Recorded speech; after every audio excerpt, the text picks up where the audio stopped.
Hello viewers, কেমন আছেন সবাই? আশা করি সকলে ভালো আছেন, আমিও ভালো আছি। তো আজকে আপনাদেরকে জানাবো যে ইমো অ্যাকাউন্ট হ্যাক হলে ওটা কিভাবে সমাধান করবেন। ইমো অ্যাকাউন্ট হ্যাক বলতে ধরুন আপনি একটি ইমো অ্যাকাউন্ট ব্যবহার করছেন এবং ওই ইমো অ্যাকাউন্টে বিভিন্ন নাম্বার থেকে, আননোন নাম্বার থেকে কল আসছে, যে নাম্বারগুলো আপনার পরিচিত না বা আপনি চেনেন না তাকে।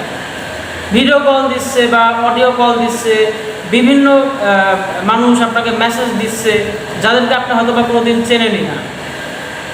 তাহলে এই কারণগুলো আপনাকে আমি ব্যাখ্যা করি। সেটা হলো যেহেতু ইমো অ্যাকাউন্ট এখন একটি ফেক অ্যাকাউন্ট হিসেবে পরিচিত, আপনার যদি খুব আর্জেন্ট না হয় ইমো অ্যাকাউন্ট ব্যবহার করাটা, তাহলে আমি বলবো ইমো অ্যাকাউন্ট ব্যবহার করা থেকে বিরত থাকবেন। ইমো অ্যাকাউন্টের পরিবর্তে আপনি হোয়াটসঅ্যাপ ব্যবহার করতে পারেন। অনেকের বাইরের দেশে নিজের আত্মীয় স্বজন থাকে, সেক্ষেত্রে কিন্তু ইমো অ্যাকাউন্টটা ব্যবহার করতে হয়। আর যেহেতু ব্যবহার করতে হয়, আর্জেন্ট যদি হয়ে থাকে অবশ্যই ব্যবহার করবেন এবং এই জিনিসগুলো খেয়াল রাখবেন। আপনার ইমো অ্যাকাউন্ট যদি হ্যাক হয়ে থাকে তাহলে সেক্ষেত্রে এর দিকে বাঁচার উপায় কী?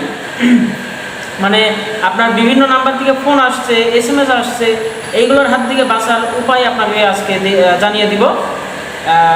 এবং তার আগে একটি কথা বলে রাখি যে ইমো অ্যাকাউন্ট হ্যাক হলে কিন্তু আপনার দেখবেন যে ওখানে সেটিংসের ভিতরে গেলে আমি আপনাদেরকে হাতে কলমে শিখিয়ে দিব। আমি মোবাইলের ডিসপ্লেতে গিয়ে আপনাকে দেখিয়ে দিব যে কীভাবে করবেন। তারপর একটু ধারণা দিয়ে দিই যে যখন দেখবেন যে এই সমস্যাটি হবে, আপনার যখন আদার্স নাম্বার থেকে কল আসবে, আদার্স নাম্বার থেকে মেসেজ আসবে, তখন কিন্তু আপনার ওই ইমো অ্যাকাউন্টের ভিতরে আপনার ডিভাইস ছাড়াও কিন্তু অন্য ডিভাইসের নাম শো করবে। তখনই কিন্তু বুঝতে হবে যে ওটা অন্য কেউ ব্যবহার করছে।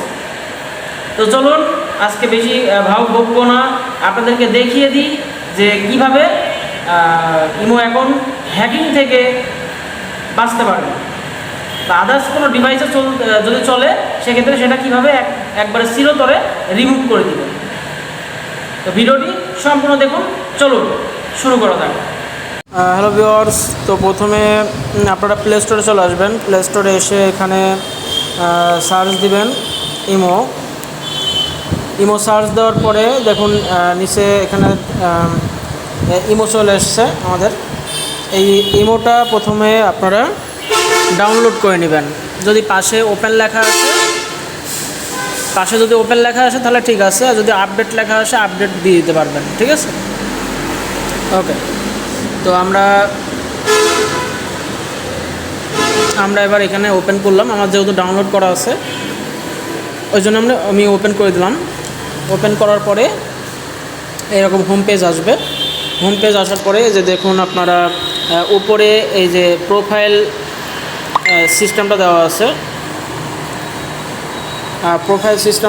আপনার প্রোফাইলে যাবেন।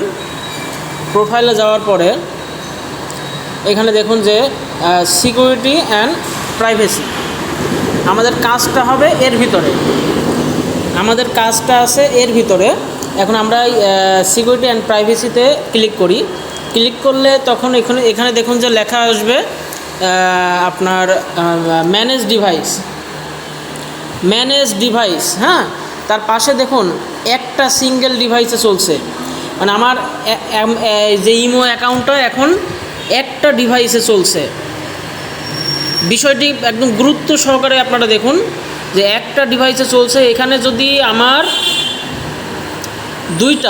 এখানে আমার যদি দুইটা লেখা আসতো তাহলে কি বুঝতাম আমি যে আমার এখানে দুইটা অ্যাকাউন্ট ক্রিয়েট করা আছে। হ্যাঁ, তা আমি এখন এর ভিতরে যাই।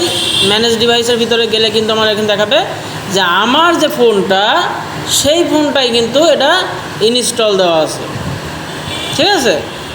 এবার দেখুন একটা বিষয়, সেটা হলো আমার কিন্তু একটা ডিভাইসে যেহেতু ইনস্টল দেওয়া আছে, আমি একটা ডিভাইসে চালাচ্ছি। যদি দ্বিতীয় ডিভাইস থাকতো তাহলে কিন্তু এই জায়গায় আরেকটা ডিভাইসের নাম উল্লেখ থাকতো।